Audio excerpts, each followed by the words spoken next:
अस्सलामुअलैकुम स्टूडेंट्स। आज हम केमिस्ट्री का सेकंड लेक्चर डिस्कस करने जा रहे हैं, चैप्टर केमिकल इक्विलिब्रियम। और बच्चे आज हम डिस्कस करेंगे ली शैटलियर प्रिंसिपल। बच्चे जो कि फर्स्ट ईयर केमिस्ट्री ओवरऑल पूरी बुक का एक बहुत बहुत इंपॉर्टेंट टॉपिक है एंटी टेस्ट के लिहाज से भी, और बच्चे कंसेप्चुअल टॉपिक है, तो इसको आपने अच्छे तरीके से समझना है। तो बच्चे इसको हम स्टार्ट करते हैं। ली शैटलियर प्रिंसिपल। अब ये प्रेजेंट बच्चे किसने किया था? ली शैटलियर साइंटिस्ट ने ही प्रेजेंट किया था इन 1884। और बच्चे ली शैटलियर ने इस प्रिंसिपल के अंदर किस चीज़ को स्टडी किया? Effect of concentration, pressure and temperature on the equilibrium. अब कोई भी सिस्टम इक्विलिब्रियम के अंदर बच्चे कब आता है? जब हम कहते हैं कि when rate of forward reaction become equal to rate of reverse reaction. तो हम बोलेंगे हमारा जो सिस्टम है वो इक्विलिब्रियम पर है। और फिर इक्विलिब्रियम के हम टू टाइप्स पढ़ते हैं, एक डायनामिक इक्विलिब्रियम और एक स्टैटिक इक्विलिब्रियम। डायनामिक इक्विलिब्रियम के अंदर हम बात करते हैं कि rate of forward reaction become equal to rate of reverse reaction but in opposite direction. दोनों की डायरेक्शन क्या होती है? अपोजिट होती है। अगर हम लेफ्ट टू राइट जाएंगे ये हमारे पास फॉरवर्ड रिएक्शन होगा, और अगर राइट टू लेफ्ट जाएंगे तो ये हमारे पास रिवर्स रिएक्शन होगा। और इक्विलिब्रियम के ऊपर rate of forward reaction become equal to rate of reverse reaction. अब बच्चे ये हमारे पास जो इक्विलिब्रियम की कंडीशन है, अब अगर इक्विलिब्रियम की स्टेट पर उस रिएक्शन के अंदर अगर हम कंसंट्रेशन को चेंज करें तो उसका इफेक्ट क्या होगा? अगर हम प्रेशर को चेंज कर देंगे तो उसका इफेक्ट क्या होगा? या अगर हम टेम्परेचर को चेंज कर देंगे तो उसका इस इक्विलिब्रियम की पोजीशन पर क्या इफेक्ट होगा, या उस पूरे के पूरे सिस्टम के ऊपर उसका क्या इफेक्ट होगा? तो बच्चे इस प्रिंसिपल के according this principle state that if a stress is applied to a system at equilibrium, the system acts in such a way so as to nullify as far as possible the effect of that stress. First हम बात करते हैं stress क्या हो सकता है। बच्चे हम पढ़ चुके हैं कि स्ट्रेस या चेंज इन कंसंट्रेशन होगी, change in temperature, change in volume और चेंज इन प्रेशर। ये क्या है? स्ट्रेस। किसके ऊपर अप्लाई कर रहे हैं? ऐसे सिस्टम के ऊपर जो इक्विलिब्रियम पर है। अब इक्विलिब्रियम पर कब होगा? कि जब rate of forward direction become equal to rate of reverse direction. तो मतलब कोई भी सिस्टम जब इक्विलिब्रियम की स्टेट में है, उसको हमने डिस्टर्ब किया है, उस पर हमने स्ट्रेस अप्लाई किया है, उसके हमने कंसंट्रेशन चेंज किया है, प्रेशर चेंज किया है, या वॉल्यूम चेंज किया है, या हमने उसका टेम्परेचर चेंज किया है, तो अब सिस्टम ने क्या करना है बच्चे? अब सिस्टम ने उस स्ट्रेस के अफेक्ट को कम करना है, मिनिमाइज करना है। 100% उसको कैंसल, अफेक्ट को 100% कैंसल नहीं करना, बल्कि उसको क्या करना है? उसको मिनिमाइज करना है, उस स्ट्रेस को मिनिमाइज करना। मतलब जो हमारा जो सिस्टम है वो अपने आप को अब इस तरह अरेंज करेगा कि उसने उस स्ट्रेस या उस अफेक्ट को क्या करना है? मिनिमाइज करना है, कम से कम करना। मीन या वो फॉरवर्ड डायरेक्शन मूव कर जाएगा या वो रिवर्स डायरेक्शन मूव कर जाएगा, या फॉरवर्ड डायरेक्शन में या रिवर्स डायरेक्शन, ताकि दोबारा वो दोबारा इक्विलिब्रियम को क्या कर लेगा? अटेन कर लेगा। क्यों? क्योंकि बच्चे जब हम इसको जब स्ट्रेस अप्लाई करेंगे तो उस वक्त फिर जो रेट ऑफ फॉरवर्ड डायरेक्शन है वो रेट ऑफ रिवर्स डायरेक्शन के इक्वल नहीं होगा। मीन स्ट्रेस अप्लाई करने से अब वो इक्विलिब्रियम की स्टेट में नहीं है, तो इक्विलिब्रियम की स्टेट में दोबारा आने के लिए या वो फॉरवर्ड डायरेक्शन मूव करेगा या रिवर्स डायरेक्शन के अंदर मूव करेगा। मतलब सिस्टम ने उस अफेक्ट को क्या करना है? मिनिमाइज करना है जितना पॉसिबल हो सके। तो बच्चे इसको हम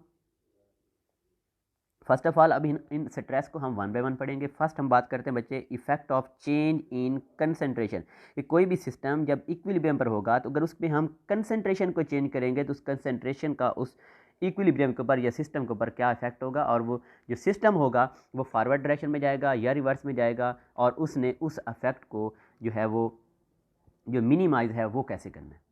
तो बच्चे देखें हमारे पास जो एग्जाम्पल है, पहले इस एग्जाम्पल को हम समझते हैं। देखिए हमारे पास है बिस्मथ क्लोराइड। अब बिस्मथ क्लोराइड की बात करें तो बच्चे आपने याद रखना कि ये वाटर के अंदर सॉल्युबल होता है, और ये जो बिस्मथ क्लोराइड है ये वाटर के अंदर सॉल्युबल होता है, और अगर ये वाटर के अंदर मौजूद होगा तो बच्चे ये कलरलेस, इसका कोई कलर नहीं होता, इट इज़ कलरलेस। अब जब इसको हम वाटर के अंदर डालेंगे तो बच्चे हमारे पास टू प्रोडक्ट्स बनेगी, एक बनेगी बिस्मथ ऑक्सीक्लोराइड और साथ बन जाएगा HCl। अब ये जो बिस्मथ ऑक्सीक्लोराइड होती है बच्चे ये वाटर के अंदर इनसॉल्युबल होती है, और इसकी प्रेजेंस की वजह से वाटर का जो कलर बन जाएगा बच्चे वो मिल्की बन जाएगा, मिल्की, या जिसे हम क्लाउडी भी बोलते हैं। मीन अगर बिस्मथ क्लोराइड होगा वो सॉल्युबल है, उसका सोल्यूशन कलरलेस होगा मतलब। और अगर वहाँ पर प्रोडक्ट के अंदर अगर बिस्मथ ऑक्सीक्लोराइड मौजूद होगा तो बच्चे वाटर के अंदर इनसॉल्युबल होगा और उसकी वजह से जो हमारा जो सोल्यूशन होगा वो मिल्की हो जाएगा या क्लाउडी हो जाएगा। अब अगर हम इस रिएक्शन को देखें तो बच्चे ये हमारे पास क्या रिएक्टेंट्स हैं, ये हमारे पास प्रोडक्ट हैं, किसके लिए, फॉरवर्ड रिएक्शन के लिए। अगर मैं रिवर्स के लिए बात करूंगा तो रिवर्स रिएक्शन जो हमारा रिएक्शन होता है उसके लिए ये प्रोडक्ट होंगे और ये हमारे पास क्या होंगे, सॉरी ये रिएक्टेंट होंगे और ये हमारे पास प्रोडक्ट होंगे। दोबारा सुन लें बच्चे कि अगर हमने फॉरवर्ड रिएक्शन की बात करनी है, ये रिएक्टेंट ये प्रोडक्ट। रिवर्स की बात करेंगे तो रिवर्स के लिए ये रिएक्टेंट होंगे, ये हमारे पास प्रोडक्ट होंगे। अब हमने ये हमारे पास रिवर्सिबल रिएक्शन है, तो अब इस रिवर्सिबल रिएक्शन के ऊपर हमने चेंज इन कंसंट्रेशन के इफेक्ट को हमने क्या करना है, स्टडी करना है। अब बच्चे देखें अगर इस इक्वेशन की अगर हम इक्विलिब्रियम एक्सप्रेशन लिखें तो इक्विलिब्रियम एक्सप्रेशन बच्चे कैसे लिखते हैं कि केसी लिखते वक्त ऊपर हम क्या लिखते हैं, प्रोडक्ट कंसंट्रेशन ओवर रिएक्टेंट की कंसंट्रेशन। अब प्रोडक्ट की कंसंट्रेशन के अंदर जिसके साथ उसके जो कोफिशिएंट आएगा वो उसकी पावर बन जाएगा। तो अब देखें फिर इसकी इक्विलिब्रियम एक्सप्रेशन क्या बनेगी, ऊपर क्या जाएगा BiOCl बिस्मथ ऑक्सीक्लोराइड। अब HCl का कोफिशिएंट 2 है तो उसकी पावर बन गया।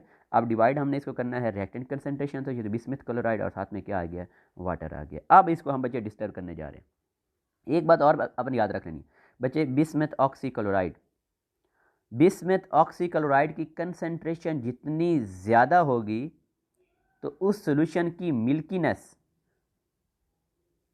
वो भी उतनी ज़्यादा होगी। दोबारा सुन लें, अगर किसी रिएक्शन के अंदर बिस्मथ ऑक्सीक्लोराइड की कंसंट्रेशन जितनी ज़्यादा होगी तो उसकी मिल्कीनेस या उसकी जो क्लाउडनेस है, जो मतलब उसकी जो क्लाउडी कलर का सॉल्यूशन है उसकी क्लाउडनेस वो उतनी ज़्यादा होगी।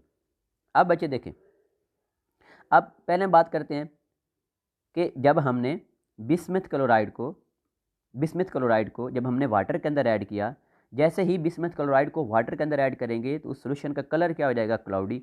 अब वो क्लाउडी क्यों बना, वो मिल्की क्यों बना, वो इस वजह से क्योंकि जब बिस्मथ क्लोराइड को वाटर के अंदर ऐड करेंगे उसकी हाइड्रोलिसिस होगी, वाटर की प्रेजेंस में उसकी ब्रेक डाउन होगी, तो वन ऑफ द प्रोडक्ट क्या होगी, बिस्मथ ऑक्सीक्लोराइड। और इस बिस्मथ ऑक्सीक्लोराइड की वजह से वो सॉल्यूशन क्या हो जाएगा, क्लाउडी हो जाएगा। आपको मैंने ऑलरेडी बता दिया। अब बच्चे इस रिएक्शन को हम डिस्टर्ब करने लगे।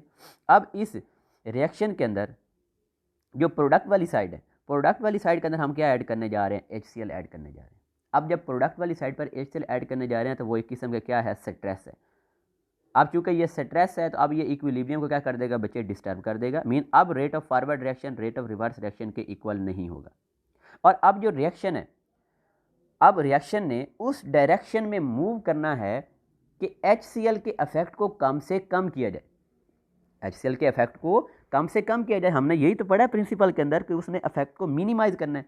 अब मैं यहाँ पे दोबारा इक्वेशन लिख रहा हूँ, BiCl3 प्लस H2O और इधर हमारे पास बचे क्या बने, बिस्मथ ऑक्सीक्लोराइड प्लस HCl। अब देखें हम यहाँ पर स्ट्रेस क्या बोल रहे हैं, हम ये कह रहे हैं कि हमने इस HCl की कंसंट्रेशन को क्या कर दिया, इंक्रीज कर दिया, कि हमने प्रोडक्ट वाली साइड के ऊपर HCl को ऐड किया है।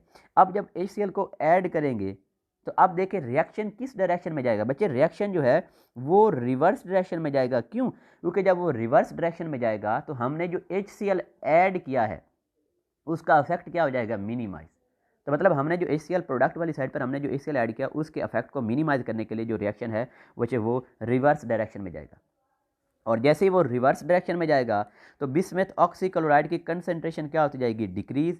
और जैसे ही बिस्मथ ऑक्सीक्लोराइड की जो कंसंट्रेशन जितनी वो डिक्रीज हो जाएगी तो उस सॉल्यूशन की मिल्कीनेस भी डिक्रीज होती जाएगी। मीन अब वो सॉल्यूशन क्या होता जाएगा, वो क्लियर होता जाएगा। अब वो क्लियर क्यों हुआ, क्योंकि बिस्मथ ऑक्सीक्लोराइड की कंसंट्रेशन डिक्रीज हो रही है और बिस्मथ क्लोराइड की कंसंट्रेशन क्या हो रही है, इंक्रीज। और बिस्मथ क्लोराइड की वजह से वो सॉल्यूशन क्या हो जाएगा, क्लियर।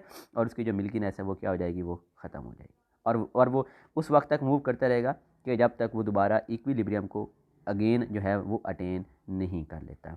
अब ये तो हमने बात की कि हमने मतलब हम इसका प्रोडक्ट क्या मतलब इसका हम कंक्लूजन क्या निकालेंगे कि अगर हम प्रोडक्ट वाली साइड पर अगर किसी चीज़ को ऐड करेंगे तो जो रिएक्शन होगा वो रिवर्स डायरेक्शन में मूव करेगा। अब हम बच्चे इसी रिएक्शन के अंदर वाटर को ऐड करते हैं, तो जब इस रिएक्शन के अंदर हम वाटर को ऐड करेंगे तो वाटर के इफेक्ट को मिनिमाइज करने के लिए रिएक्शन कहाँ जाएगा, फॉरवर्ड डायरेक्शन में जाएगा। और जब वो फॉरवर्ड डायरेक्शन में जाएगा तो फिर उस वक्त बिस्मथ ऑक्सीक्लोराइड ज़्यादा बनेगी, और बिस्मथ ऑक्सीक्लोराइड की कंसनट्रेशन जितनी ज़्यादा होगी फिर उस सोल्यूशन की मिल्कीनेस भी उतनी ज़्यादा होगी। तो मतलब वाटर के ऐड करने से अगर रिएक्टेंट की साइड पर कोई चीज़ ऐड करेंगे तो रिएक्शन फॉरवर्ड डायरेक्शन में जाएगा, और अगर प्रोडक्ट वाली साइड पर अगर कोई चीज़ ऐड करेंगे तो जो रिएक्शन होगा वो बैकवर्ड डायरेक्शन या रिवर्स डायरेक्शन में जाएगा। बच्चों दोबारा सुन लें, HCl ऐड करेंगे, बैकवर्ड जाएगा, सोल्यूशन की मिल्कीनेस डिक्रीज, सोल्यूशन क्लियर हो जाएगा। अगर वाटर को ऐड करेंगे रिएक्शन फॉरवर्ड डायरेक्शन में जाएगा, और अगेन वो क्या हो जाएगा, वो क्लाउडी हो जाएगा। क्यों? क्योंकि बिस्मथ ऑक्सीक्लोराइड की कंसनट्रेशन क्या हो रही है, इंक्रीज हो रही है। तो फिर बच्चे यहाँ से हम जो है, अच्छा अब हम इसको एक और तरीके से भी कर सकते हैं।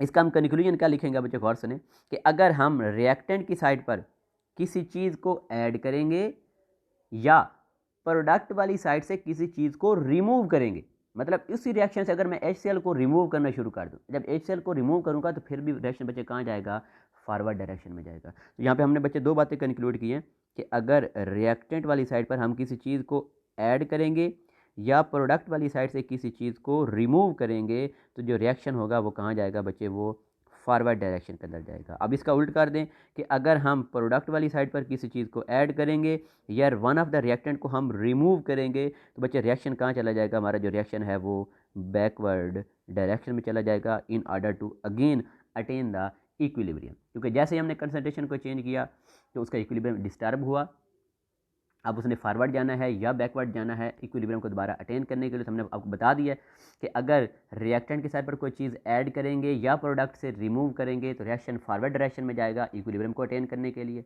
इसी तरह अगर प्रोडक्ट की तरफ कोई चीज़ ऐड करेंगे रिएक्टेंट से रिमूव करेंगे तो दोबारा वो जो इक्विलिब्रियम को अटेन करने के लिए रिएक्शन जो है वो बैकवर्ड डायरेक्शन में जाएगा। लेकिन एंड वाली बात एक आपने याद रख लेनी है कि बच्चे कंसंट्रेशन को चेंज करने से जस्ट इक्विलिब्रियम की पोजीशन चेंज होगी, Kc की वैल्यू अफेक्ट नहीं होगी, Kc value will remain constant. अब बच्चे हम आ जाते हैं effect of change in pressure और वॉल्यूम। अब बच्चे प्रेशर और वॉल्यूम का हमें पता है कि प्रेशर और वॉल्यूम का क्या रिलेशन होता है, इनवर्स रिलेशन होता है। जैसे ही प्रेशर को इंक्रीज करेंगे तो वॉल्यूम क्या हो जाएगा, डिक्रीज हो जाएगा। और उसके अलावा बच्चे अगर हम साथ में वॉल्यूम और नंबर ऑफ मोल की बात करें तो हमने ऑलरेडी पढ़ चुके हैं बच्चे कि जितने नंबर ऑफ मोल को इंक्रीज़ करते जाएंगे तो उसका वॉल्यूम भी क्या होता जाएगा, इंक्रीज़ होता जाएगा। ये हम बात रिवाइज करें जो हमने ऑलरेडी पढ़ चुके हैं कि प्रेशर और वॉल्यूम का इनवर्स रिलेशन है और नंबर ऑफ मोल और वॉल्यूम का डायरेक्ट रिलेशन है। जितने नंबर ऑफ मोल इंक्रीज़ होते जाएंगे तो उतना वॉल्यूम भी क्या होता जाएगा, इंक्रीज़ होता जाएगा। अब बच्चे देखें, अब इसके अंदर हमने बच्चे जो टोटल जो है ना वो 3 कंडीशन पढ़नी है। ये जो effect of change in pressure और वॉल्यूम है इसके अंदर टोटल हमने 3 कंडीशन पढ़नी है।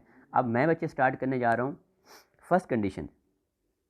फर्स्ट इसके अंदर कंडीशन हमारे पास ये है, कोई भी हमारे पास केमिकल रिएक्शन कि जिसके अंदर जो रिएक्टेंट्स और प्रोडक्ट्स हैं अगर बच्चे वो लिक्विड स्टेट के अंदर होंगे या सॉलिड के अंदर होंगे, मतलब उनकी जो फिजिकल स्टेट होगी वो लिक्विड होगी या सॉलिड होगी, तो बच्चे उस रिएक्शन को चेंज इन प्रेशर और वॉल्यूम उसको अफेक्ट नहीं करेगा। दोबारा सुन लें, अगर किसी भी केमिकल रिएक्शन के अंदर अगर रिएक्टेंट्स या प्रोडक्ट्स की जो फिजिकल स्टेट है अगर वो लिक्विड होगी या सॉलिड फिजिकल स्टेट होगी तो बच्चे उन रिएक्शन को प्रेशर ने अफेक्ट नहीं करना। ये मैंने एक बात बता दी आपको, यहाँ पर मैं इसको हाईलाइट कर देता हूँ। ये बच्चे देख, अब सेकंड बात ये हम डिस्कस करने लगे।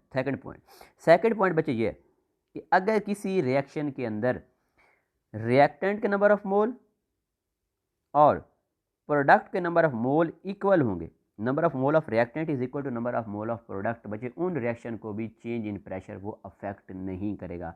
मैंने आपको 2 कंडीशन बताई हैं कि अगर पहली मैंने ये बताई कि अगर कोई चीज़ किसी केमिकल रिएक्शन के अंदर जो रिएक्टेंट प्रोडक्ट हैं अगर वो लिक्विड स्टेट के अंदर हैं या सॉलिड स्टेट के अंदर, उनकी फिजिकल स्टेट की बात करें तो बच्चे इसमें एग्जांपल आपने याद रख, जब हम एसिटिक एसिड को एथेनॉल से रिएक्ट करवाते हैं तो क्या बनता है, एस्टर प्लस वाटर। अब वो सारे के सारे जो हैं वो लिक्विड फेज़ में, उधर कोई गैस फेज़ में नहीं है। चूँकि वो लिक्विड फेज़ में है और लिक्विड के मालिक्यूल बच्चे ऑलवेज बहुत ज़्यादा क्लोज होते हैं, उनकी पैकिंग बहुत ज़्यादा क्लोज होती है, तो इस वजह से उनको प्रेशर जो है वो फर्दर वो अफेक्ट नहीं करता। दूसरी हमने बता दी कि अगर कोई भी रिएक्शन है चाहे वो गैसियस फेज़ वाला भी हो, अब उस रिएक्शन के अंदर भी अगर number of mole of reactant और प्रोडक्ट दोनों इक्वल होंगे तो उन रिएक्शन को भी जो चेंज इन प्रेशर है उसने अफेक्ट नहीं करना। आपको मैं एग्जांपल बता देता हूँ बच्चे, देखें H2 प्लस I2, दोनों मिलकर क्या बनाया 2HI हाइड्रोजन आयोडाइड। अब बच्चे number of mole of reactant की बात करें तो वो कितने हैं, वो 2 हैं, और number of mole of product की बात करें तो वो भी कितने हैं, 2 हैं। मतलब जब number of mole of reactant और प्रोडक्ट दोनों इक्वल होंगे तो अब इस रिएक्शन को भी चेंज इन प्रेशर वो अफेक्ट नहीं करेगा। अब हम थर्ड पे आ जाते हैं। अब थर्ड कंडीशन के अंदर हम ये बोलेंगे कि अब हमारा जो रिएक्शन होगा बच्चे वो गैशियस फॉर्म के अंदर होगा, मतलब जो जो रिएक्टेंट्स और प्रोडक्ट्स हैं वो गैशियस फेज के अंदर होंगे। और दूसरी बात हम ये करेंगे कि अब इस स्टेट के अंदर जो number of mole of reactant और प्रोडक्ट हैं वो इक्वल ना हो, मतलब वो जो चीज़ें रिएक्ट कर रही हैं उनका जो फिजिकल स्टेट है वो मतलब गैशियस फॉर्म में, और साथ में number of mole of reactant और number of mole of product अगर वो इक्वल ना हो तो फिर इस रिएक्शन के अंदर अगर हम प्रेशर या वॉल्यूम को चेंज करेंगे तो उसकी इक्विलिब्रियम की पोजीशन क्या हो जाएगी, डिस्टर्ब हो जाएगी। और एक बात हमने फिर वो याद रखनी है, जैसे हमने चेंज इन कंसंट्रेशन बात की थी कि चेंज कंसंट्रेशन को चेंज करने से इक्विलिब्रियम की पोजीशन तो डिस्टर्ब होती है लेकिन Kc की वैल्यू डिस्टर्ब नहीं होती। और अगेन बच्चे यहाँ पर भी हम यही बोलेंगे कि चेंज इन प्रेशर और वॉल्यूम, इसके अंदर भी हमने यही पढ़ेंगे बच्चे कि अगर प्रेशर या वॉल्यूम को चेंज करेंगे तो इक्विलिब्रियम की पोजीशन तो डिस्टर्ब होगी लेकिन Kc की जो वैल्यू है वो कभी भी डिस्टर्ब नहीं होगी। ठीक हो गया। आज अब इस एग्जाम्पल बच्चे आते हैं। 2SO2 प्लस O2 किस में कन्वर्ट हो गए हैं, 2SO3। अब मैं बात करता हूँ बच्चे नंबर ऑफ मोल। तो बच्चे नंबर ऑफ मोल रिएक्टेंट पे कितने हैं, 3, प्रोडक्ट में नंबर ऑफ मोल कितने हैं, 2। तो mean number of mole of reactant is greater than number of mole of product. अब मैंने आपको बताया था कि जो नंबर ऑफ मोल होते हैं वो वॉल्यूम के डायरेक्टली प्रोपोर्शनल होते हैं, जितने नंबर ऑफ मोल जिसके ज़्यादा होंगे तो उसका वॉल्यूम भी उतना ज़्यादा होगा। तो मीन इस रिएक्शन के अंदर इक्विलिब्रियम की स्टेट के अंदर जो वॉल्यूम ऑफ रिएक्टेंट होगा वो वॉल्यूम ऑफ प्रोडक्ट से ज़्यादा होगा। क्यों ज़्यादा है बच्चे, क्योंकि देखें ना रिएक्टेंट के मोल ज़्यादा हैं तो इस वजह से रिएक्टेंट का वॉल्यूम भी क्या होगा, ज़्यादा होगा as compare to the product. अब ऐसे रिएक्शन कि जिसमें नंबर ऑफ मोल और रिएक्टेंट और प्रोडक्ट के जो मोल हैं वो इक्वल ना हो, तो मैंने कहा उनके अंदर प्रेशर को चेंज करूंगा, वॉल्यूम को चेंज करूंगा तो वो उसको अफेक्ट करेंगे। और एक नेक्स्ट बात हमने ये याद रखनी है कि जब हम प्रेशर चेंज की बात करेंगे तो बच्चे ऑटोमेटिकली साथ वॉल्यूम की बात भी हो रही। कैसे, अगर मैं बात करूँ कि मैं प्रेशर को क्या कर रहा हूँ इंक्रीज, तो ऑटोमेटिकली साथ हम वॉल्यूम वो क्या हो रहा है वो भी डिक्रीज हो रहा है। तो मतलब ये दोनों स्टेट इसी के अंदर आ जाएंगे कि मतलब अगर मैं प्रेशर को इंक्रीज़ कर रहा हूं तो ऑटोमेटिकली वॉल्यूम को भी डिक्रीज़ कर रहा हूं। तो मतलब ये दोनों जो स्टेट्स हैं कि प्रेशर इंक्रीज़ हो रहा है वॉल्यूम डिक्रीज़ हो रहा है, इसको हमने एक ही सेंस में लेना है। इस अगर हम बात करें कि प्रेशर डिक्रीज़ हो रहा है तो मतलब साथ वॉल्यूम भी क्या हो रहा है, इंक्रीज़ हो रहा है। मतलब ये प्रेशर और वॉल्यूम को हमने बिल्कुल साथ साथ स्टडी करना, अलग नहीं बात करनी कि सिर्फ प्रेशर को स्टडी कर रहे हैं सिर्फ वॉल्यूम को स्टडी कर रहे हैं। जहाँ प्रेशर की बात आएगी वहाँ साथ बच्चे वॉल्यूम की बात भी आ जाएगी। अगर प्रेशर इंक्रीज़ कर रहे हैं किस सिस्टम के ऊपर तो ऑटोमेटिकली हम वॉल्यूम को डिक्रीज़ कर रहे हैं। इसे अगर हम किसी रिएक्शन के ऊपर अगर हम सिस्टम के ऊपर अगर प्रेशर को डिक्रीज़ कर रहे हैं तो मतलब हम जो वॉल्यूम है उसको इंक्रीज़ कर रहे हैं। अब बच्चे नेक्स्ट अपनी बात याद रखनी है, यही एक इस टॉपिक के अंदर effect of change in pressure और वॉल्यूम के अंदर एक ही बात हमने याद रखनी है कि अगर हम किसी रिएक्शन के अंदर प्रेशर को इंक्रीज़ करें या वॉल्यूम को डिक्रीज़ करें, मैंने कहा वही बात आ गई ना कि प्रेशर वॉल्यूम को साथ साथ लेकर हमने चलना है। अच्छा, प्रेशर को इंक्रीज़ करें या वॉल्यूम को डिक्रीज़ करें तो रिएक्शन उस डायरेक्शन में मूव करेगा जिधर नंबर ऑफ मोल कम होंगे। दोबारा सुन लें कि जब प्रेशर को इंक्रीज़ करेंगे या वॉल्यूम को डिक्रीज़ करेंगे तो रिएक्शन उस डायरेक्शन में जाएगा जिधर नंबर ऑफ मोल कम होंगे।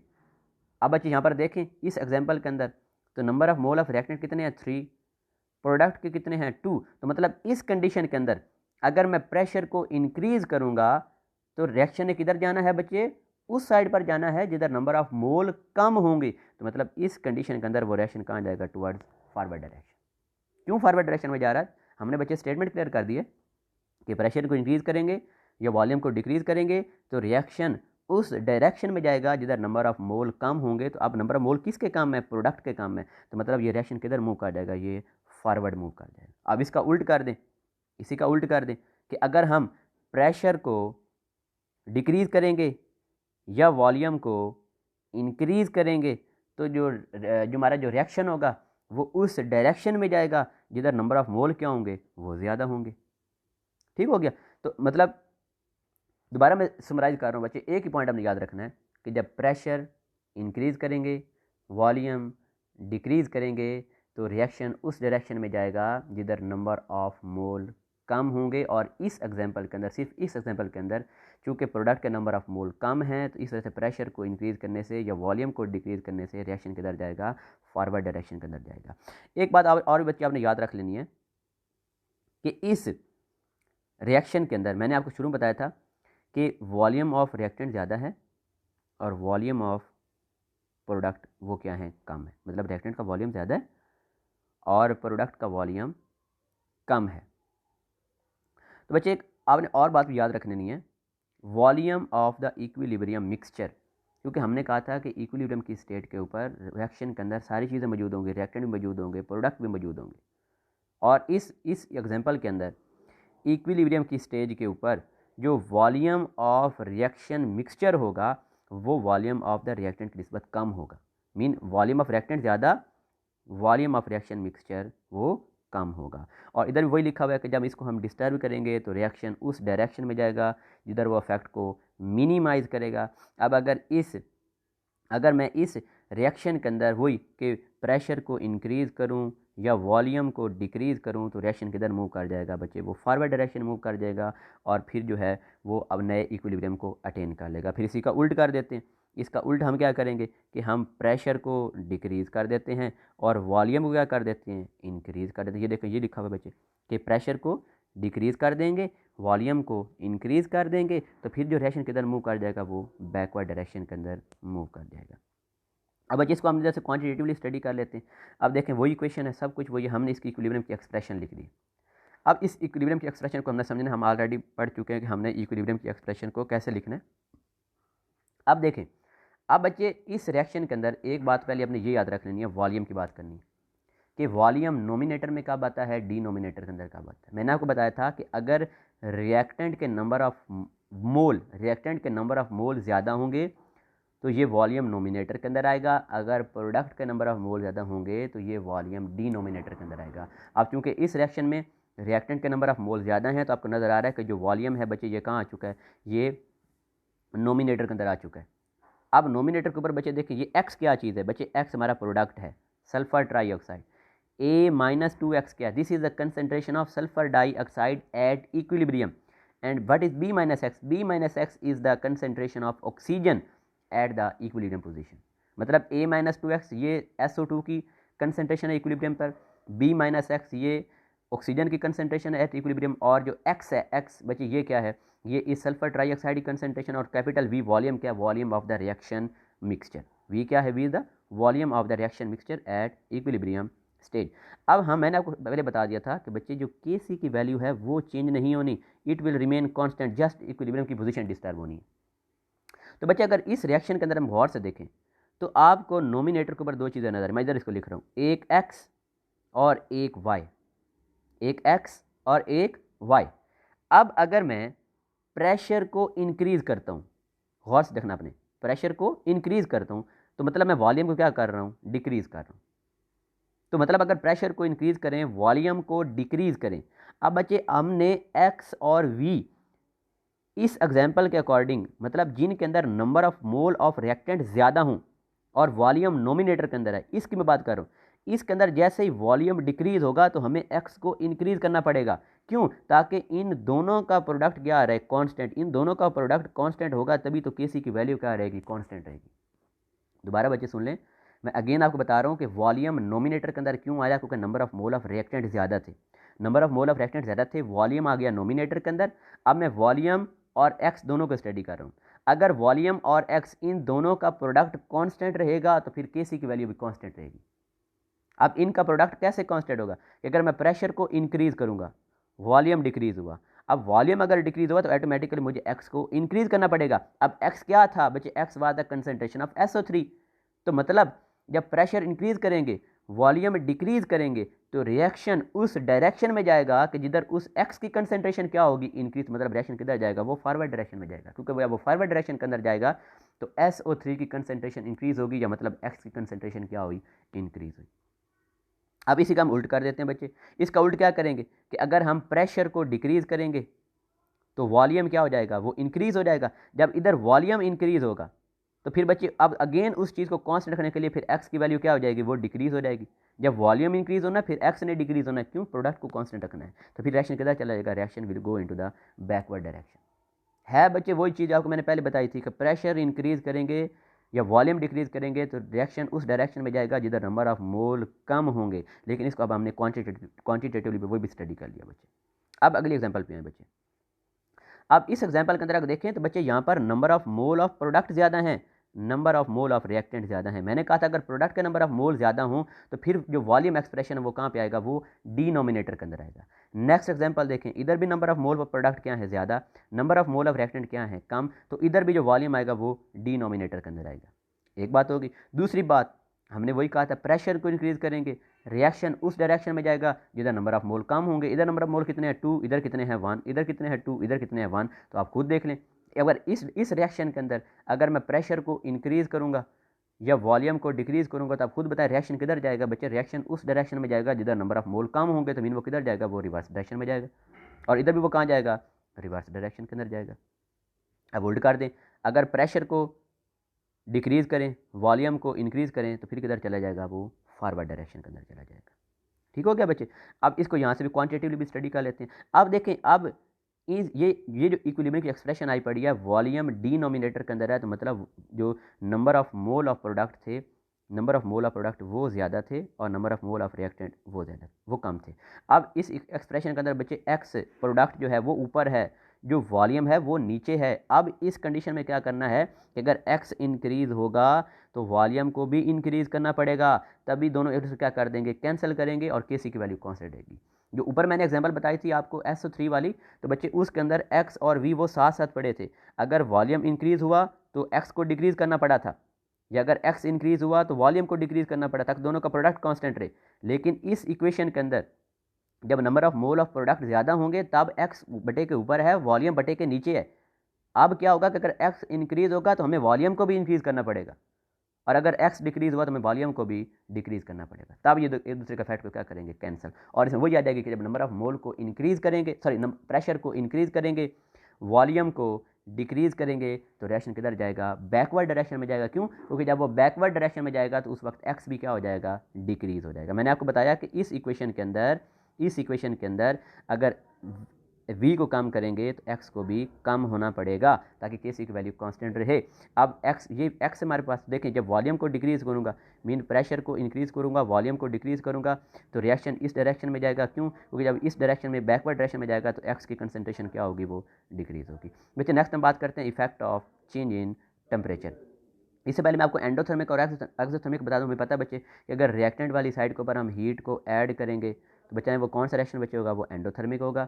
और अगर हमारी जो हीट है वो सिस्टम से इवॉल्व हो तो उसे हम क्या बोलते हैं, एक्सोथर्मिक रिएक्शन बोलते हैं। और आपको ये भी बच्चे पता है कि जो एंडोथर्मिक रिएक्शन होता है उसके लिए हम साइन पॉजिटिव लगाते हैं और एक्सो के लिए हम साइन क्या लगाते हैं, वो नेगेटिव लगाते हैं। बच्चे इसको स्टार्ट करने से पहला पॉइंट ये बच्चे आपने याद रखना है कि हम पहले तो हम ये पढ़ते आ रहे हैं कि कंसंट्रेशन को चेंज करेंगे, प्रेशर वॉल्यूम को चेंज करेंगे तो के सी की वैल्यू कांस्टेंट रहेगी, वो चेंज नहीं होगी। लेकिन जब टेम्परेचर चेंज करेंगे तो उस वक्त जो के सी की वैल्यू है वो भी क्या हो जाती है, वो भी चेंज हो जाती है।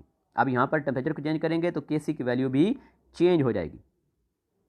अब यहाँ पर बच्चे आपको बता दिया कि एंडोथर्मिक में हीट ने ऐड होना है, एक्सोथर्मिक में हीट ने रिलीज होना है। अब मुझे बताएं, अगर मैं किसी सिस्टम के अंदर हीट को ऐड करूंगा, जब हीट को ऐड करूंगा तो उसका टेम्परेचर इंक्रीज हो जाएगा, और अगर मैं किसी सिस्टम से हीट को रिमूव करूंगा तो उसका टेम्परेचर क्या हो जाएगा, डिक्रीज हो जाएगा। अब बच्चे आप खुद इस रिएक्शन के अंदर देखें, अगर मैं हीट को इंक्रीज करूंगा तो ये रिएक्टेंट वाली साइड है ना, याद करें।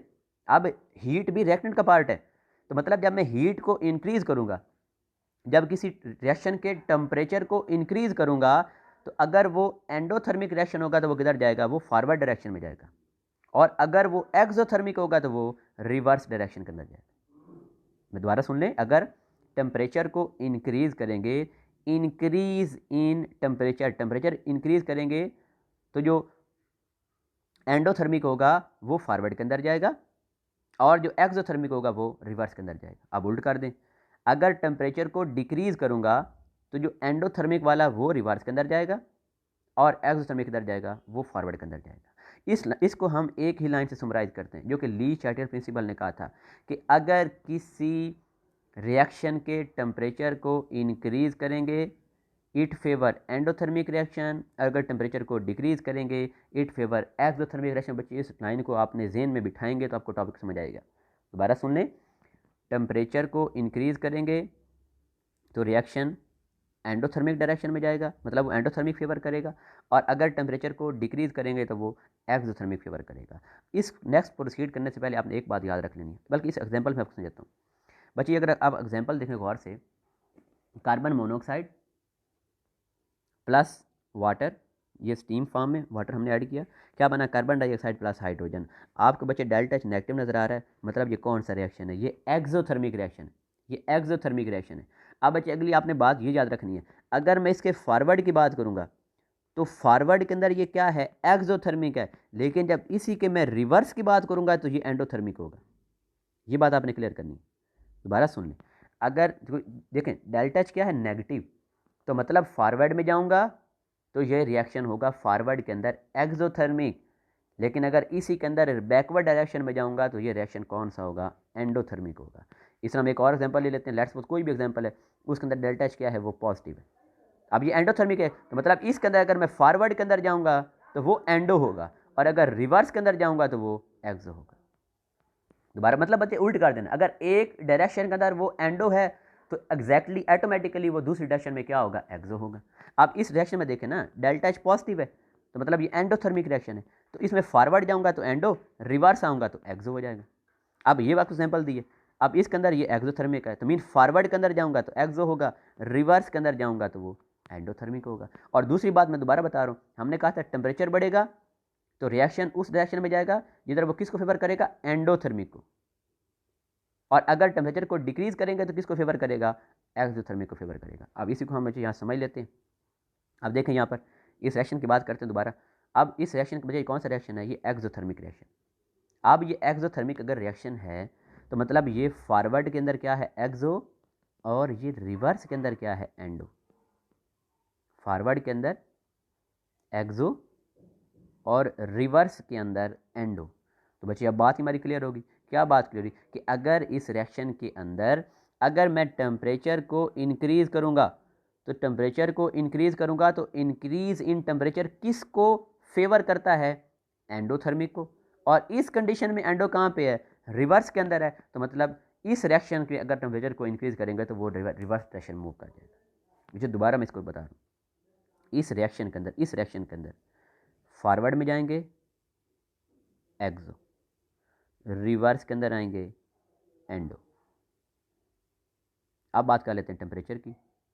हम इस ये मैं अंडरलाइन जो ऊपर आपको बात बता दी लिख देता हूँ, टेम्परेचर को इंक्रीज करेंगे एंडो, टेम्परेचर को डिक्रीज करेंगे तो एक्सो।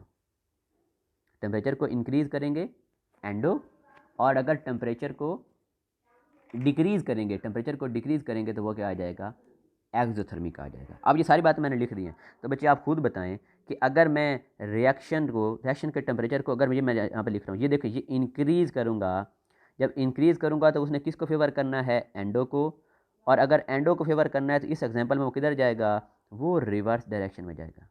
अब इस तरह अगर उसके मैं टेम्परेचर को डिक्रीज कर दूँ तो उसने किसको फेवर करना है, एक्सो को, और इस एग्जाम्पल के अंदर एक्सो किधर है, फॉरवर्ड के अंदर, तो वो किधर चला जाएगा, फॉरवर्ड के अंदर चला जाएगा। तो बच्चे इसको मैं समराइज कर रहा हूँ, इस एग्जाम्पल की हम सिर्फ बात कर रहे हैं कि इस एग्जाम्पल के अंदर टेम्परेचर को इंक्रीज करेंगे तो रिएक्शन बैकवर्ड डायरेक्शन में जाएगा, और अगर टेम्परेचर को डिक्रीज करेंगे तो रिएक्शन फॉरवर्ड में जाएगा। दोबारा सुन ले, टेम्परेचर इंक्रीज करेंगे तो बैकवर्ड, क्योंकि बैकवर्ड के अंदर एंडो है और ज़्यादा टेम्परेचर एंडो को फेवर करता है।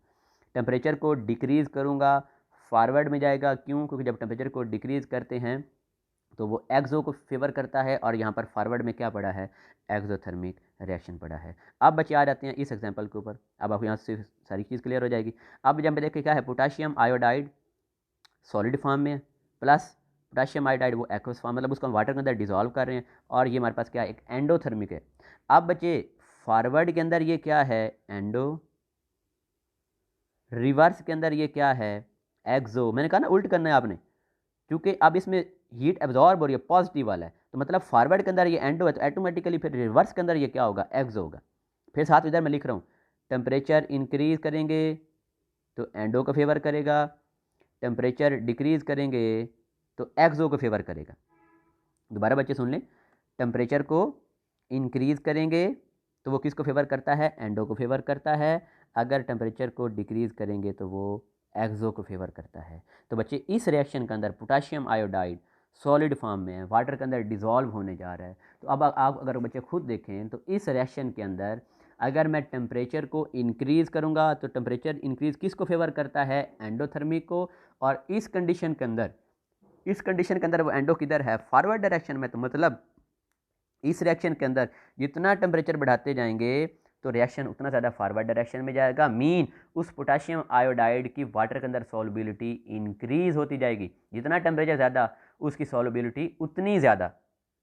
अब अगर टेम्परेचर को डिक्रीज कर दें, डिक्रीज इन टेम्परेचर किसको फेवर करता है, एक्सो को।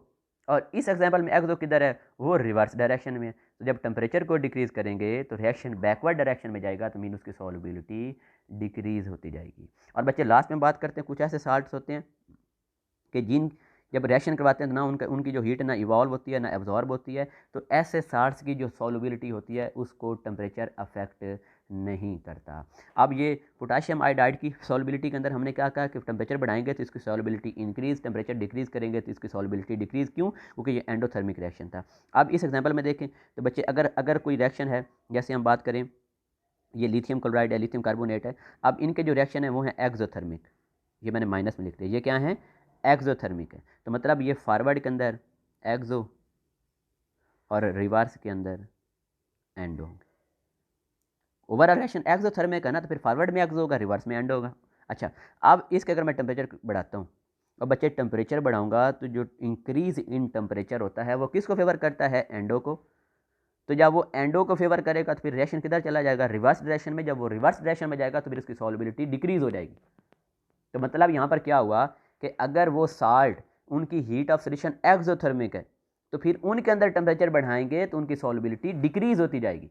और अगर टेम्परेचर को डिक्रीज करेंगे तो उनकी सॉल्युबिलिटी इंक्रीज होती जाएगी। क्यों? क्योंकि जब मैं टेम्परेचर को डिक्रीज करूंगा तो वो किसको फेवर करेगा, एक्सोथर्मिक को। और एक्सो किधर है, फॉरवर्ड के अंदर। मतलब जितना वो आगे मूव करेगा, जितना फॉरवर्ड डायरेक्शन में जाएगा तो वाटर के अंदर सॉल्युबिलिटी इंक्रीज होती जाएगी।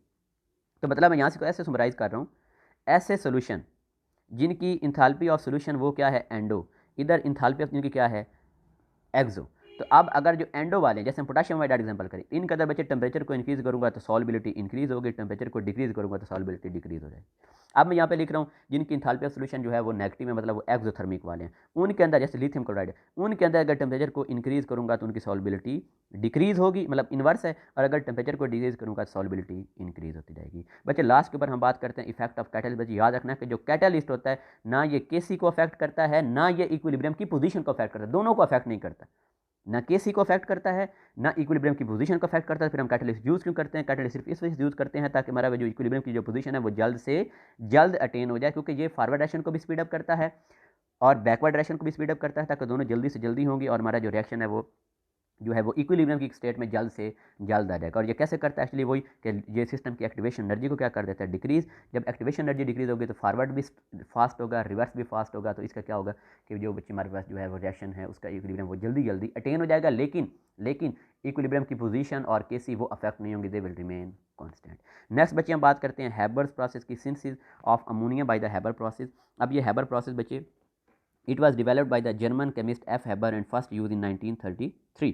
अब बच्चे इस हैबर प्रोसेस के अंदर हमने देखना किसको प्रिपेयर कर रहे हैं, अमोनिया को प्रिपेयर करें, N2+3H2 2NH3। तो बच्चे इसके अंदर भी हमने अभी जो सब कुछ पढ़ा है इक्विलिब्रियम के प्रिंसिपल, उसको यूज़ करके हम इंडस्ट्रियल के अंदर इस अमोनिया की जो यील्ड है उसको हम इंक्रीज़ कर सकते हैं। मतलब इकोनॉमिकली इसके हम ज़्यादा से ज़्यादा जो अमोनिया है वो प्रिपेयर कर सकते हैं।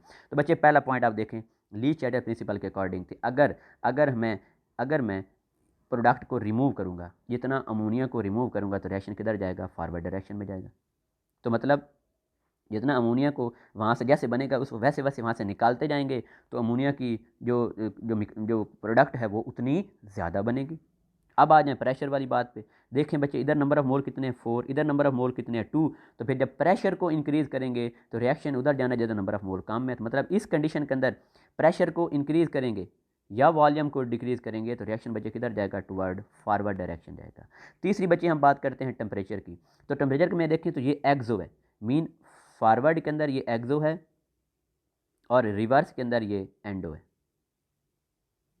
अब इसका टेम्परेचर की बात करें तो अगर मैं इसका बच्चे जो टेम्परेचर है, अगर वो टेम्परेचर इसका करेंगे डिक्रीज़, जब टेम्परेचर को डिक्रीज़ करते हैं तो वो एक्सो को फेवर करता है, और एक्सो किधर है, फॉरवर्ड में। कि मीन अगर इसका टेम्परेचर डिक्रीज़ जितना करते जाएंगे तो रिएक्शन किधर मूव करता जाएगा, फॉरवर्ड डायरेक्शन मूव करता है। ये तीन तीन स्टेट हैं। पहली स्टेट हमने भाई बताई कि अमोनिया को रिमूव करते जाएंगे, अमोनिया को रिमूव करते जाएंगे, प्रोडक्ट को रिमूव करते जाएंगे, फिर भी फॉरवर्ड डायरेक्शन में।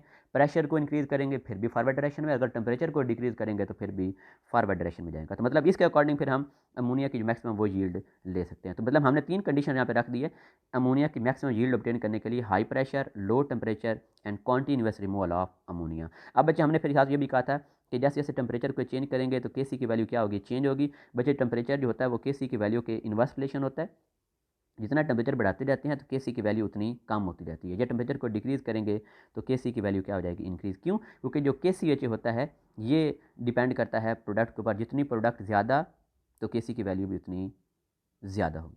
मैंने क्या लिखा, K C is directly proportional to the product concentration, जितनी प्रोडक्ट ज़्यादा के सी उतना ज़्यादा। तो अब इस रिएक्शन के अंदर चूँकि मैं टेम्परेचर को डिक्रीज़ कर रहा हूँ, जब टेम्परेचर को डिक्रीज़ करूँगा तो बच्चे उस वक्त हमारे पास जो प्रोडक्ट की कंसनट्रेशन है, टेम्परेचर को डिक्रीज़ करने से इधर प्रोडक्ट कंसंट्रेशन क्या हुई थी, इंक्रीज़। तो जब प्रोडक्ट की कंसंट्रेशन इंक्रीज़ होगी तो केसी की वैल्यू भी क्या हो जाएगी, इंक्रीज़ हो जाएगी। तो मतलब टेम्परेचर को डिक्रीज़ करेंगे तो केसी की वैल्यू इंक्रीज़ होती जाएगी, ये देखें। और जैसे जैसे टेम्परेचर आगे बढ़ता जाएगा तो केसी की वैल्यू क्या होती जा रही है, कम होती जा रही है।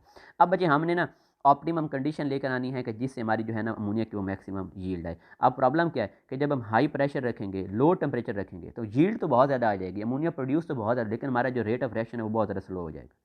क्योंकि टेम्परेचर कम है ना तो बच्चे रेट ऑफ रिएक्शन क्या होगा, वो बहुत ज़्यादा वो स्लो होगा। तो अब टेम्परेचर को देखें, जितना टेम्परेचर ज़्यादा होगा तो रेट ऑफ रिएक्शन उतना ज़्यादा होगा। तो अब हमें टेम्परेचर कम करने का एक तो फ़ायदा ये हुआ था कि उसकी यील्ड इंक्रीज़ हो गई थी, लेकिन साथ नुकसान भी यही हो रहा है ना कि रिएक्शन का रेट डिक्रीज़ हो गया। तो फिर हमने बच्चे ऐसी ऑप्टिमम कंडीशन लानी है कि उसका रेट भी मैक्सिमम हो और यील्ड भी मैक्सिमम, और वो कंडीशन भी याद रखनी है कि बच्चे प्रेशर कितना रखना है, 200 to 300 एटीएम प्रेशर इसके दरमियान में, और टेम्परेचर कितना रखना है, 400 डिग्री, और साथ हमने क्या यूज़ करना है, कैटलिस्ट यूज़ करना है। ये देखें, ये बच्चे ग्राफ है और इसके अंदर ये बताया गया कि यहाँ पर हमारी जो होगी वो ऑप्टिमम कंडीशन होगी जिसके अंदर मैक्सिमम यील्ड प्रोड्यूस होगी। अब बच्चे वही बात यहाँ पर आ गया कि लो टेम्परेचर के ऊपर हालांकि रिएक्शन फॉरवर्ड में जा रहा है, अमोनिया बहुत ज़्यादा प्रोड्यूस हो रही है, लेकिन वो रिएक्शन जो है वो इकोनॉमिकली फेवरेबल नहीं है, वो इकोनॉमिकल है। क्यों, क्योंकि उसका रेट बहुत ज़्यादा स्लो है। तो उसके रेट को इंक्रीज़ करने के लिए हम थोड़ा टेम्परेचर क्या करेंगे, इंक्रीज़ करेंगे, कुछ टेम्परेचर को इंक्रीज़ करेंगे, साथ कुछ कैटलिस्ट जो है वो अप्लाई कर देंगे। अगर कैटलिस्ट यूज़ नहीं करते तो फिर हमें टेम्परेचर बहुत बढ़ाना पड़ेगा। जब टेम्परेचर बहुत ज़्यादा बढ़ जाएगा बच्चे फिर तो यील्ड कम हो जाएगी। तो मतलब टेम्परेचर भी थोड़ा सा इंक्रीज़ करना है, साथ में कैटलिस्ट को भी यूज़ करना है। तो बच्चे कंडीशन फिर क्या आ गई, 200 to 300 ATM pressure, 400 degree temperature, kelvin में कन्वर्ट करेंगे, 273 ऐड करेंगे तो 673 केल्विन आ जाएगा। और कैटलिस्ट यहाँ पे बच्चे क्या यूज़ कर रहे हैं, PCs of iron crystal embedded in a mixture of MgOAl2O3 and SiO2 SiO2। अब बच्चे इक्विलिब्रियम, आपको पता ना इक्विलिब्रियम मिक्सचर के अंदर सारी चीज़ें होती हैं, रिएक्टेंट भी होंगे, प्रोडक्ट के होंगे, और इस रिएक्शन के अंदर इक्विलिब्रियम मिक्सचर के अंदर अमोनिया कितना होगा बच्चे, वो 35% होगा। इसको हम रेफ्रिजरेशन के अंदर बच्चे कूल करेंगे, जब कूल करेंगे इसका बॉइलिंग पॉइंट कितना होता है, -33.4 डिग्री। जब टेम्परेचर -33.4 डिग्री से बिलो आ जाएगा तो बच्चे उस वक्त ये अमोनिया क्या हो जाएगी, वो कंडेंस हो जाएगी। लेकिन इस टेम्परेचर के ऊपर नाइट्रोजन और हाइड्रोजन वो फिर भी गैसियस फॉर्म में रहेंगे, उनको अलग कर लेंगे, अमोनिया को अलग कर लेंगे। और बच्चे अर्थ के ऊपर जो टोटल जितनी भी नाइट्रोजन फिक्सेशन हो रही है उसमें से 13% कौन कंट्रीब्यूट कर रहा है, हैबर प्रोसेस। और बच्चे जो हैबर प्रोसेस से 110 million of ammonia in the yield in the world वो पर ईयर बच्चे प्रोड्यूस होती है। और उसके अलावा about 80% of this ammonia is use for the production of fertilizer. ज़्यादातर मतलब ये खाद्य बनाने के लिए इस्तेमाल है, आपने सुना होगा यूरिया फर्टिलाइजर। और कुछ जो जो अमोनिया है वो यूज़ होती है in the manufacturing of the explosive and for the production of nylon and the other polymer. और बच्चे यहाँ पर ये सिस्टम दिखाया गया है कि जिसके अंदर हैबर प्रोसेस के अंदर मतलब जिसके अंदर हम इसको रिएक्शन को जो है वो सेटअप करेंगे और अमोनिया को ऑब्टेन करेंगे। ओके स्टूडेंट्स, अल्लाह हाफिज़।